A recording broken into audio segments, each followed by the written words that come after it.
Okay, listen to this. March 26th, 2021, Friday, New York City. One guy walks into his office that morning worth $20 billion.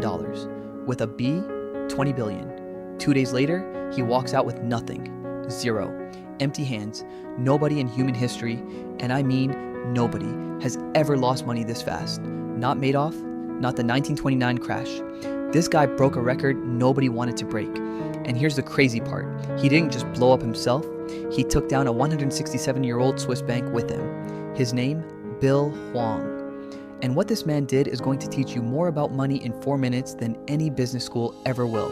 Korean immigrant, Carnegie Mellon MBA. He worked under Julian Robertson at Tiger Management, one of the greatest hedge fund managers who ever lived. Hwang was his protege. Then Hwang goes out on his own. Starts with $200 million. In a few years, he turned that into $20 billion, multiplied his money 100 times. How? One word, leverage.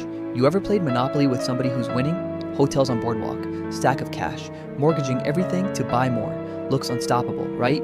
Until somebody lands on the wrong square, and they can't pay, and in 20 minutes, the same guy who was winning is out of the game. That's exactly what Hwang did, but not with Monopoly money, with real money, billions.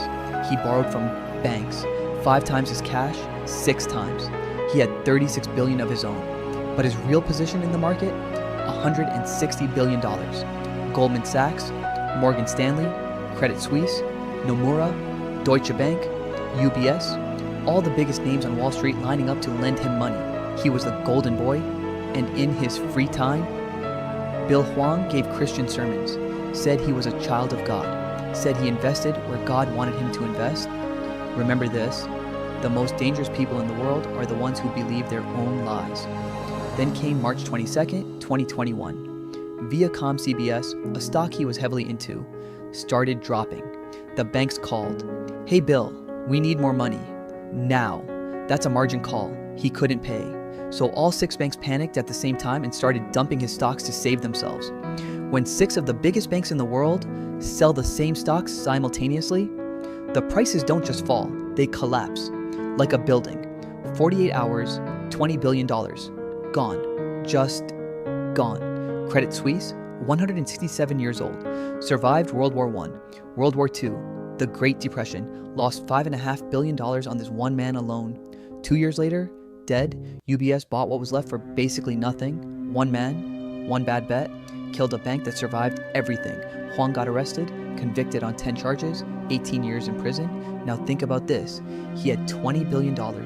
He could have stopped, walked away, lived like a king for 10 lifetimes, but he didn't. He wanted more.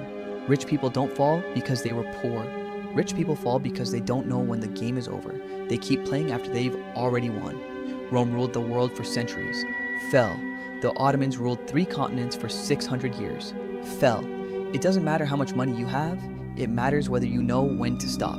Subscribe right now, because next week, a German billionaire walked up a Swiss mountain with $10 billion and never came back down.